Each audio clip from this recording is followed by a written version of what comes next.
Are streaming live from Old Town at one of the hottest spots with the hottest tea.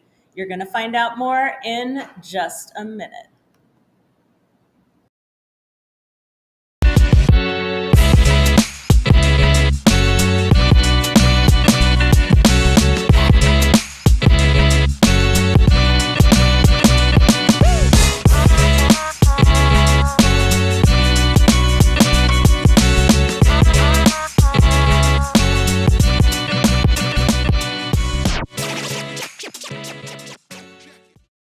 Where did we get that song? It's such a jam. It's hot summer jam. 2024 Tea Party Jam. Welcome to Portland Tea Party, your favorite show about Portland, the tea, and where the party's at. I am your host, Ciara Pressler. This is not my full-time job, and that's why our show is just a little thrown together. Because you know what? If we taped it and then I had to edit it or hire someone to edit it, it would never happen. So we just stream live and see what happens. You never know. Knock on wood, the wood floor here. So, we just see and we have fun. I had an epiphany yesterday that I wanted to share with you. I was driving home, listening to OPB radio, Oregon Public Broadcasting, got to catch that evening NPR loop. And I realized what a fraction of what I listen to is actually news, whereas at least 90% of what I listen to is commentary on news, right? So I want you to notice this week, because part of what we're doing here at Portland Tea Party this year is keeping ourselves sane about all the news and politics that are happening in this biggest election year we've ever experienced in Portland. Federal elections, state elections, city elections, county, metro, entire Portland government changing over. It could drive a person crazy. It could drive a person mad. So what I want you to notice is, are you listening to news and what's actually breaking or happening? Or are you listening to commentary on the news? Because you already maybe know what you think about it happening, and maybe you want to hear from some expert commentators or some pundits, but I had to stop and think. Very little is news. In the morning, I'm streaming WNYC Brian Lehrer show, which is mostly commentary and discussion of the news, although by experts and people calling in. So it's more measured. But the Ezra Klein show, my podcast that I listen to, commentary on the news. Pod Save America, Offline, Vibe Check, they're commentary on the news. So maybe I don't need to overhash everything all the time, right? And probably all of us, if we did that and really limited our news intake in that way, which is not news intake, it's commentary intake. And that's what we complain about people who disagree with us doing, but we're doing it ourselves. So this week, just notice. Of course, it's going to be a big week. Democratic National Convention. You know I'm going to be watching it because that is my NBA playoffs, right? But I'm still going to stay sane. All right, let's talk about what's happening here in Portland. I am trying to teach you or bring you into a conversation about the importance of business. And I have noticed a bias from some of my public sector friends that business just sucks or corporations are just evil. But a lot of us are in the private sector and all of us depend on the private sector. My business is not a nonprofit. And I don't think I'm evil. I mean, I could be evil sometimes, if I don't get enough sleep. And a lot of my clients over the years are amazing people, but just the way they want to form their business is not a nonprofit, because there are some cons to that, right? Anyways, let's talk about what is happening for good in the business ecosystem here in Portland. Let's talk about it with the source when we are right back.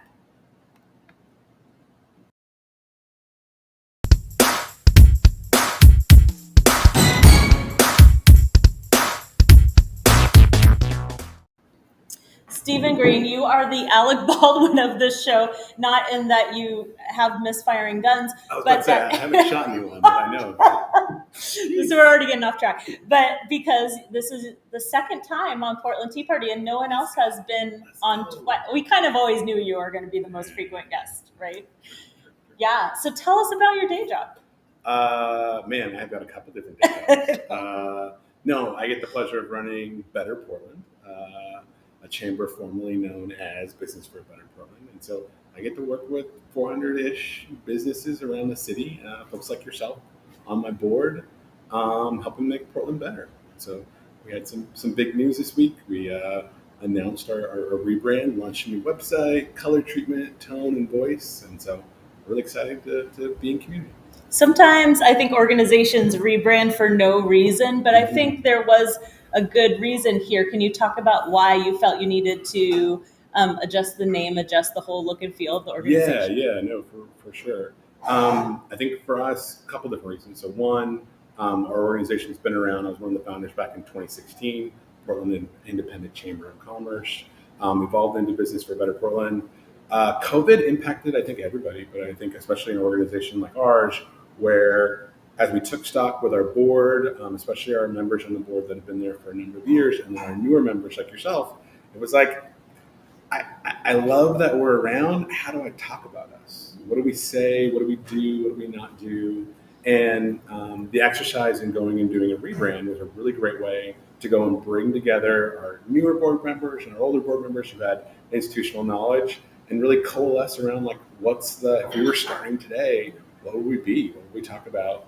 And also post 2020, I think people knew that we were about business and supporting local businesses. We also had some new players come into the fray, into the work that we do. And so a lot of people in philanthropy, a lot of people that were like, I live and love this city. I'm not a business owner, but I see the value of what comes in our city from what businesses are doing. How can I be a champion? How can I be a supporter? And so part of the name change was also in being something that's more approachable by other people that we're seeing making impact in business. Let's take a look at that new brand. I'm a big fan of it. Let's see.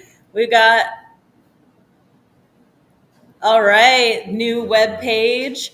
And who did this design? It's looking super fresh. So Eleazar Ruiz and the team over at Odd Notion, one of our members, it was so amazing working with them. I think one of the best things, even beyond their work, was just how we coalesce as a team and a board through this process. But what they came up with at the end of the day is just... Yeah, it's gorgeous. I definitely want to be part of that organization. And let's be honest, some of joining an organization is how cool and fun it looks. The cool kids. Come hang with the cool kids. Yes, I am on the board. It is... I mean, one of the reasons I joined the board is because the group of people is so awesome. It's like who I want to be around, who I want to have discussions with. Like the quality of our conversation is always really great. It's great, and I think it's also emblematic of the folks that we have in business in Portland right now. We've got 11 people on our board that are doers. They're not talkers. They're not sitting on the sidelines waiting for things to happen. They're all people that have rolled up their sleeves and started things from scratch, like yourself. And I think also all people that have a perspective beyond Portland to be able to put things that are happening here in context and go and say, yeah, we're struggling with some things, but I really love what we have to work with here versus what's happening in other places. And so, everyone's rolling up their sleeves and we're doing our part to make the city better. I think that's an accurate characterization of us. So let's talk about Better Portland. Like, what is the output? Like, what is it's a membership organization. Great. We feel cool. We feel like we're helping and making things better. But what does it actually mean? Like, what are the receipts that you have or that you're looking to have? One of the receipts is the space that we're in right now. So we started an event called Thinking Local about a year ago where we go and we buy out local businesses in downtown to bring people downtown, but to also help businesses on their toughest day of the week. So Fridays are the week that we see the least amount of foot traffic in Portland. And so what's an easy way for us to go and make an impact with a business, not just hang out with our friends or do something where 1,000 people show up, but to go and put money in the pockets of businesses that are hurting the most, Thinking Local. And so with that initiative, just in the past year, we put almost $10,000 into the pockets of local businesses downtown. Awesome. So it's Friday. Is there one today? No. So we did one last Friday. Okay. We got one coming Every up other next week. Friday. Okay. Every other Friday. You'll find us in a different spot downtown. It's been a ton of fun. And it's been a great way for people that maybe haven't been spending a lot of time downtown to come and see it for themselves. And so we're in this amazing space. The tea comes out on a tray. Yes. Like, it's such an experience. Mm-hmm. And then people are like, oh, and we're in Old Town. Yes. Like, I didn't see this happening. And so super, super awesome to be able to introduce people to the things that are happening in town. So how do you decide they're all local businesses? Yeah. Okay, what's something else that happens through Better Portland? So advocacy. So myself spending almost 10 years working at the city, I think one of the big roles we play is really being that advocate for local businesses. More than half of our businesses have less than 5 employees. Most of those employees aren't government relations folks, and so most of our businesses are not going to be showing up at City Hall or showing up at Prosper or a county meeting talking about the things that they need. And so that's the role that we play. And so we're the ones, helping translate things for the businesses, but also because of our relationships in the public sector, we're helping translate things for the public sector to really be impactful for these small local businesses. I love that because as a small business, I don't have time to go participate in everything. I make time because it's my sports and my hobby, and I love advocacy. But everyone else I know doesn't have time to understand it. That's what we're doing here. But understand it, where to go for what, and who's in charge of what, and the money, and to participate in it. And Better Portland is doing some of that work for us. And there's so many different issues, but they all are very interconnected. Totally. And I think one of the things about Portland is we kind of take business for granted, just something that happens, as opposed to the grind that people go through in building a business and the ups and downs. And to do that without any real interaction with the public sector or philanthropy is really, really difficult. And so we're that bridge. One example right now is myself and then Bridget on our board from Cargo are on the advisory committee for the new economic development strategy for the city. And so we advocated big time for the new Office of Small Business that's being seeded right now. Finally.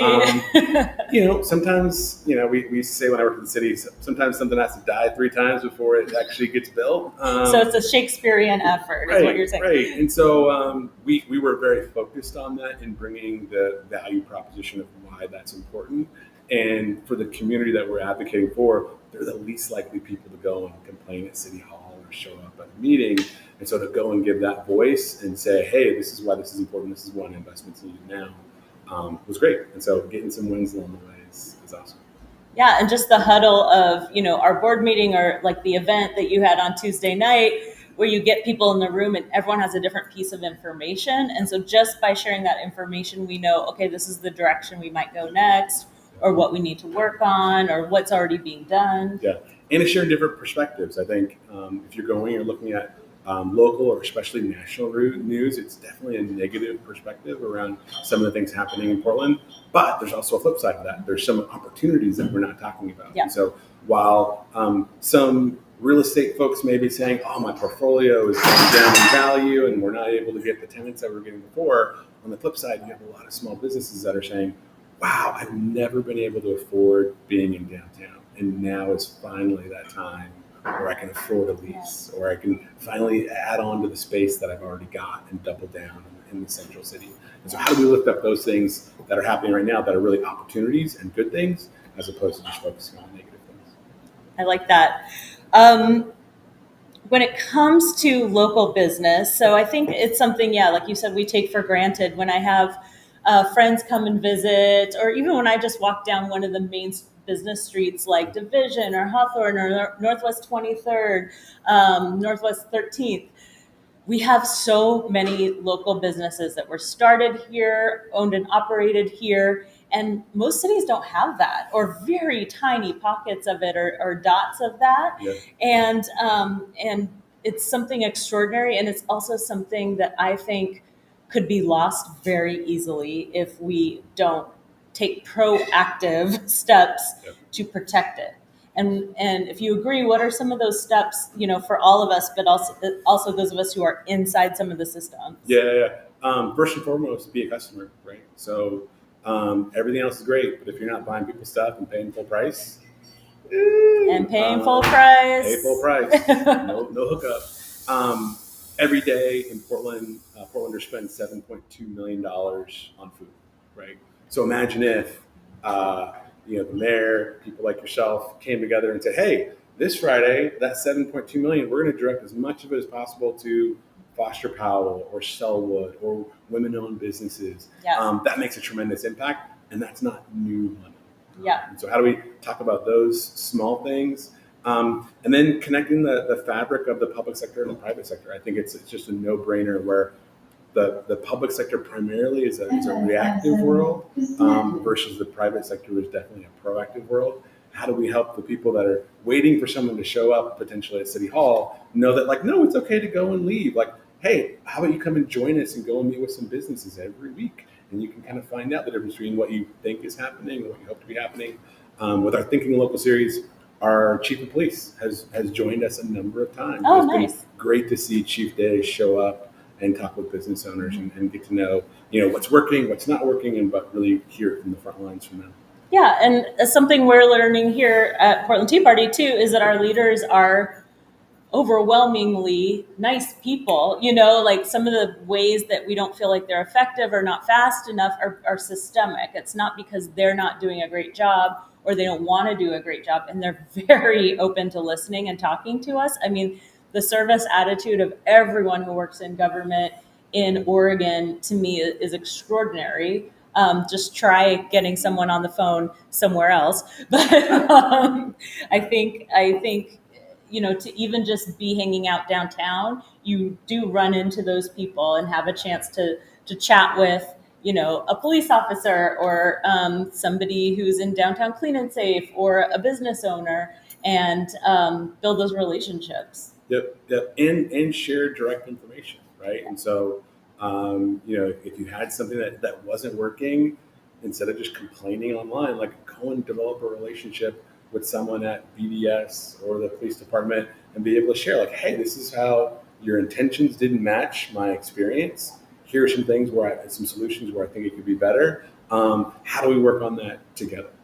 And so it's been really, I've had similar experiences with you, with public sector folks, where it's like, I want to be better at my job. I want to be able to really serve people, and I'm not going to stick to like the plan that we had before, whether it worked or didn't work. Like, I want to be curious around how we move forward with community and build trusted relationships along the way. Love it. Stephen, will you stay for tea? Yes. All right. We're going to have the best tea we've ever had on this show because we are having literal tea at Barnes & Morgan in Old Town. So when we come back from this break, you are going to experience or be jealous of us experiencing the best tea. See you in a minute.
Oh no, we've lost our tea tender. Hold on, just in one more minute.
goodness. We are having tea time for real. We are here at Barnes and Morgan, right? Are we on 2nd and Davis? Yes. 2nd and Davis in Old Town. This is the most beautiful space, as you can see, but you can only see part of it. It is Tea and Threads. The founder, Amir Morgan, is a fashion designer and a tea expert. The people we have in Portland is just incredible. So yeah, you have to come in here and shop for clothes and sip tea, because what could be more fun? So this is Ciara, and Ciara is introducing us to a couple of the gourmet teas. So tell us about this. Yeah, so we have a couple special things here that I've never seen anywhere else. We have the Ciara blend. This is an herbal blend with chamomile, rose petals, mango, and some other good stuff. People love it. They can't get enough of it. Feel free to try it. It's this one. Oh, thank you. Yeah, so this one is it smells very amazing. smooth and soft. It has the chamomile base, and the mango comes forward a lot. It tastes wonderful on ice as well as hot. Yeah, iced would be awesome. Yeah, I feel like it could be the Ciara brand as well.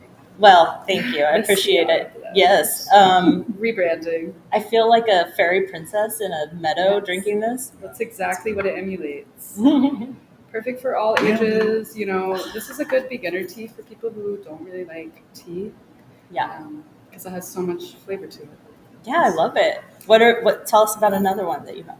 So we have the Taiping Monkey. This one is a very special tea. It has to be treated very delicately because you can burn the leaves. You can oversteep them, and then you're not going to get the flavor balance that you want. So there's a delicate brewing process, but if you can learn that, you can try it. This is how it's supposed to be done. Yes, Okay. it's very interesting. It is a green tea.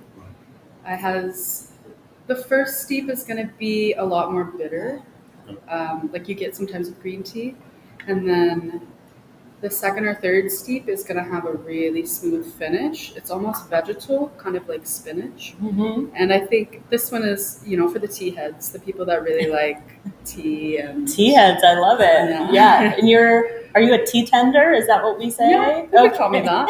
Tea barista, tea tender. Yeah, and I had to show people this one, Blooming Dragon. It's the kind that it comes out in like a ball, and then you put it in the water. You have to have a clear cup or teapot for it, and then it blooms. I should have made one. Oh, no, you have to come in and buy this. I have these at home. Love it's a it. little ball, and it's the most beautiful thing ever. It's like a bouquet. It is. In your teacup. Yes, a great gift. Great gift too. So tell us a little bit about what people can experience if they come visit. Well, the vibes in here are amazing. I think Amir really knows how to curate a vibe. So you get to sit here and enjoy some tea with the sun coming through the huge windows that really open up the space. And then you get to sit amidst these clothes and drink your tea. And I always try to have some good music going on, so that everybody can relax and just sit here and enjoy the space, because I think the space kind of speaks for itself. It definitely does. Yeah, I mean, we've hung out here a few times, and when I bring people from out of town or who are new to Portland here, they're like, this is incredible. It's something that is a little unexpected, a little bit of a hidden gem, but we want to make sure that we're supporting them and bringing them business both for threads and for tea. So when can people come visit? We're open from Wednesday to Saturday. We open at 10 a.m. and we close at 6 p.m. And we do some events here and there. So you can follow us on Instagram. Amir likes to keep you guys updated on there with everything happening, whatever pop-ups we might have going on as well. That's just our normal. We sometimes will have like a tea service, which, as you can see back here, we have this tea service out right now. So yeah. And I think you do private events? We do. Yeah. Yeah, if you want to do parties, if you want to do your own little tea ceremony, yeah, we're more than happy to accommodate whatever you'd like. Yeah, I think this would be an incredible idea for, a special birthday, maybe celebrating like a parent's birthday, like a mother's 70th, or, even a shower or something just very like simple, elegant, very different than what people are used to. Yeah. Perfect. We had a birthday party here recently. It was a tea party themed, and it was so beautiful. It was nice to just be there. And people, they really took use of the space and had fun, which is what we like to see. I love it. Well, thank you so much Thank for the you. tea. Of course. Cheers, everybody. Cheers. And when we are back, where the party's at this weekend.